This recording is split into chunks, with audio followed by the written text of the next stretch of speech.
7-8টা বছৰ লাগাতাৰ নাম বদলত আছো আৰু আমাক ডিফিট দিব পৰা আহিবলৈ দিবতে কোম্পানী কনফাৰ্ম নহয় হেল্ল' খবৰলৈ ক'ব আৰু কিয় ক'ব জানে আমি চৰকাৰখনৰ লগত আমি খোজ মিলাই কামবিলাক কৰি আছো yes আজি চৰকাৰখনো কি কৈছে চৰকাৰে কি এনেকুৱা ধৰণৰ আপোনাৰ আঁচনিবিলাক লৈছে চোৱা দৰকাৰ আছে নে বিজেপি চৰকাৰ তেওঁলোকৰ ঘোষণা কৰিব যোৱা নাই বাট মই বিজেপি হৈ কামো কৰা নাই কিন্তু কথা হ'ল কি বিজেপি চৰকাৰখনে 16 চনৰ পৰা যেতিয়া দায়িত্ব লৈছে তেতিয়া 16 চনৰ 9 ছেপ্টেম্বৰ দিনা আমাৰ ডাইৰেক্ট চেলিং ইণ্ডাষ্ট্ৰী গাইডলাইন বনাবলৈ প্ৰস্তুত কৰিছে প্ৰথমখন গাইডলাইন আৰু সেইটো সময়ত ডনাল্ড ট্ৰাম্প প্ৰথম ৰাষ্ট্ৰপতি আছে আৰু ডনাল্ড ট্ৰাম্প আৰু মোদী ছাৰৰ লগত সম্বন্ধ বহুত অটুট ডনাল্ড ট্ৰাম্প ছাৰে যিদিনাখন ৰাষ্ট্ৰপতি লৈছে আৰু যেতিয়া ভাৰতবৰ্ষলৈ আহিছে তেতিয়া ডাইৰেক্ট চেলিঙৰ প্ৰচাৰ কথা পাতিলে চাগে আৰু সেইটো কাৰণে মোদী গভৰ্ণমেণ্টখনে ডাইৰেক্ট চেলিঙক প্ৰথমবাৰৰ কাৰণে প্ৰাধান্য দিলে yes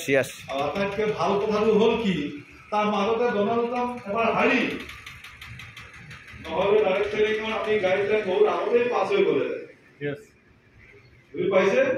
এইবাৰ আকৌ ডনাল্ড ট্ৰাম্প আজি 2 মাহৰ আগত আকৌ ৰাষ্ট্ৰপতি হ'ল আৰু ৰাষ্ট্ৰপতি হৈ প্ৰথমখন বৈঠক তেখেতে যি সদনত দিলে সেই সদনৰ বৈঠকখনত তেখেতে পৃথিৱীৰ ধনী মানুহকেইজনক তেওঁ নিমন্ত্ৰণ দিলে এলন মাস্ক বিল গেটছক সদনত স্থান দিলে কিবা কিবি দায়িত্ব দিলে আৰু লগতে আৰু এজন ইৰিক্স বুলি এজন ব্যক্তিক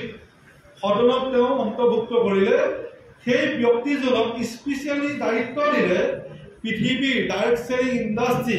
গ্ৰোথৰ কাৰণে প্ৰজেকশ্যন কৰিবৰ কাৰণে ইৰিক্সক কি কৰিলে দায়িত্ব অৰ্পণ কৰিলে ইৰিক্স ৱৰিন বুলি এজন ব্যক্তি যি ডাইৰেক্ট চেলিঙক তেওঁ জনাজাত তেখেতক সদনত অন্তৰ্ভুক্ত কৰি world direct selling industry strategic planning কৰিবৰ কাৰণে তেখেতক অধ্যক্ষ হিচাপে নিযুক্তি কৰিলে আমেৰিকাই পৃথিৱীৰ ডাইৰেক্ট চেলিং চোৱা চিতাৰ কাৰণে মন্ত্ৰী বনাইছে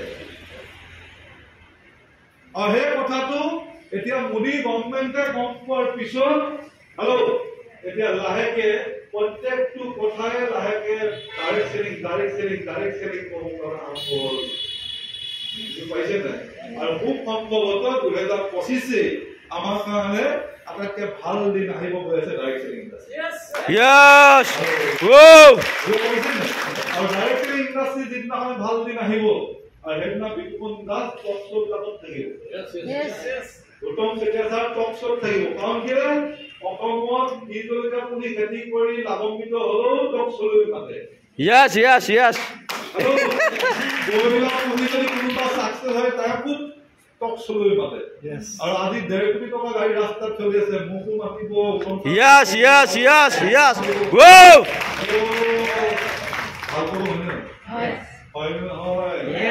আহিবলগীয়া দিনত যেনিবা গাইডলাইন বনিব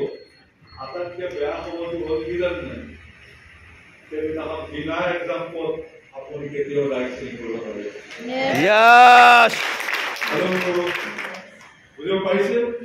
ডাইৰেক্ট চেলিং কিয় বেলেগত কিয় ইণ্ডিয়া মানে আমাৰ কোম্পানী সুকীয়া আৰু এটা কথা হ'ল আমি চৰকাৰৰ লগত খোজ মিলাই কামবিলাক কৰি আছো সেইটো হ'ল মেক ইন ইণ্ডিয়া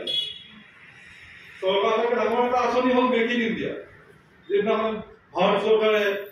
তাৰ সদনত স্থাপন কৰিলে বিলখন মেক ইন ইণ্ডিয়া হ'ব লাগে প্ৰত্যেকটো ভাৰতীয় বস্তু বাহিৰৰ পৰা অনা বস্তু ভাৰতত মেনুফেকচাৰ হ'ব লাগিব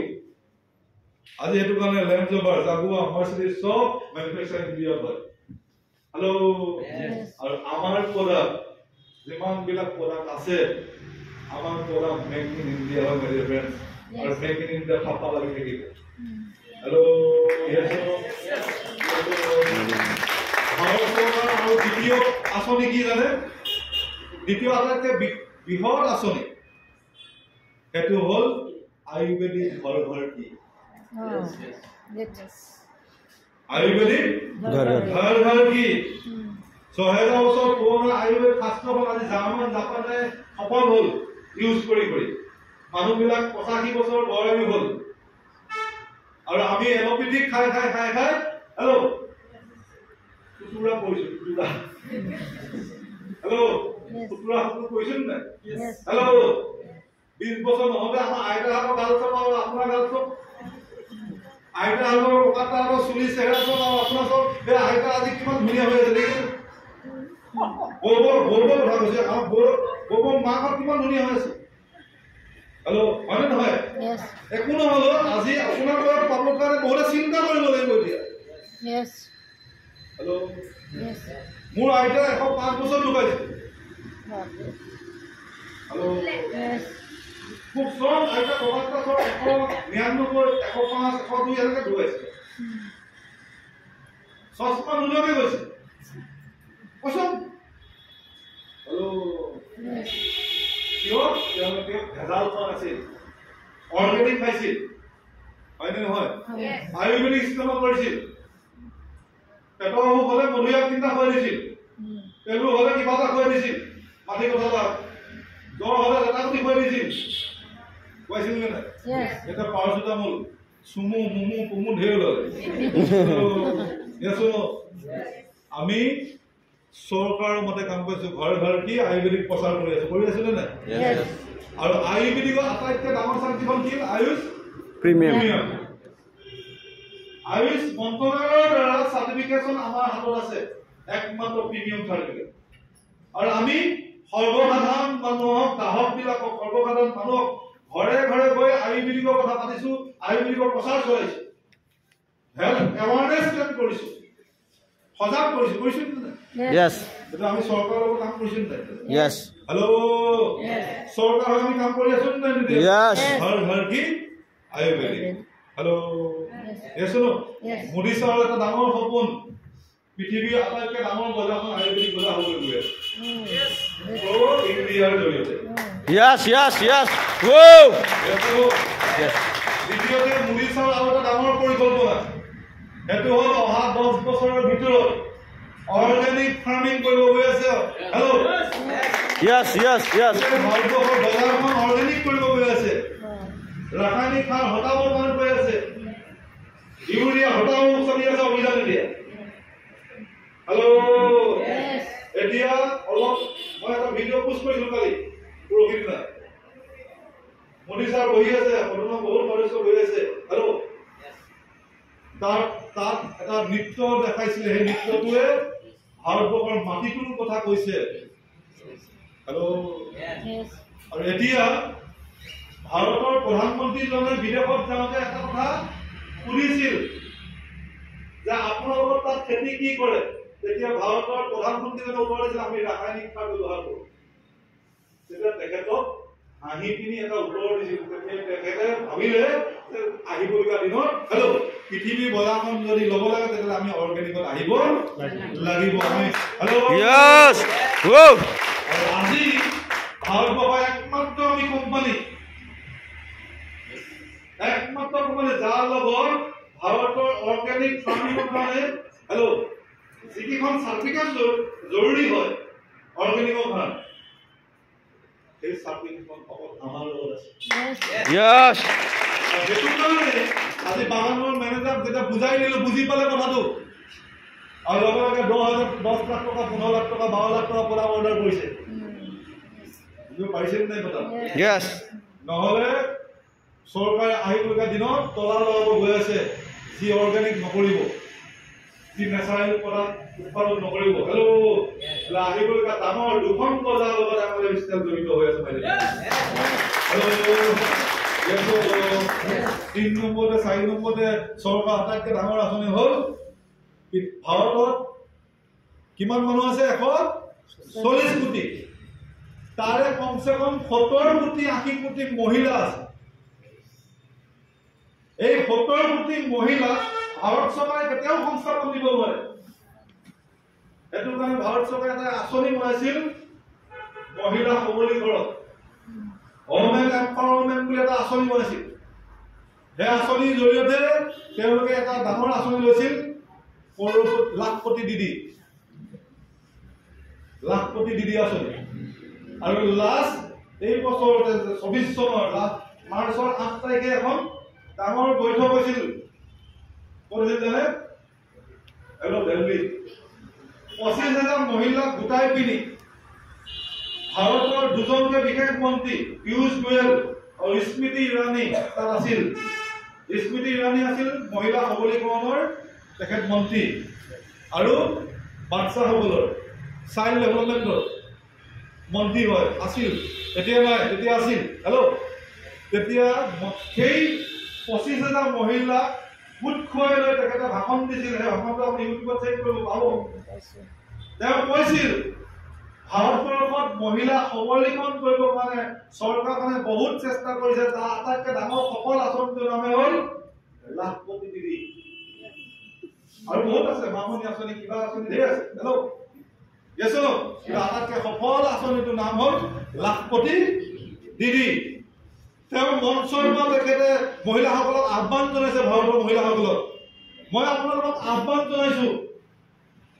এই কথাটো দেশৰ প্ৰধানমন্ত্ৰী গৰাকীক আমি কাণত পেলাইছো অলৰেডি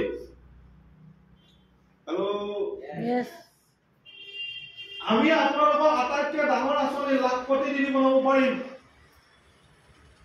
খুব বেছি লাখ টকা বনাব পাৰিম লাখপতি দিদি বনাব পাৰিম আৰু যদি আপোনালোকে ডাইৰেক্ট সেলিং ইণ্ডাষ্ট্ৰী কৰে তেতিয়াহ'লে আপোনালোক কৰৌপতি দিদি বনিব পাৰিব এই মেছেজ বিলাক চাওক তেতিয়া গম পাব আপুনি ক'ত আছে একচুৱেলি বুকুখন ডাঠ হৈ যাব ছাতি ফাষ্ট যাব ভিতৰৰ পৰা মহিলা সবলীকৰণ আটাইতকৈ আজি ডেটত লাখ লাখ মহিলা দেশৰ অৰ্থনীতিত কি কৰিছে হাত আগবঢ়াইছে নিজে স্বাৱলম্বী হৈছে একমাত্ৰ এটা ইণ্ডাষ্ট্ৰী হ'ল ডাইৰেক্ট সেলিং ইণ্ডাষ্ট্ৰী আৰু আমাৰ ইণ্ডাষ্ট্ৰিটো ডাইৰেক্ট সেলিং ইণ্ডাষ্ট্ৰিটোৰ ভিতৰত আটাইতকৈ বেছি মহিলাক আমি সংস্থাপিত কৰিছে আমাৰ ষ্টেট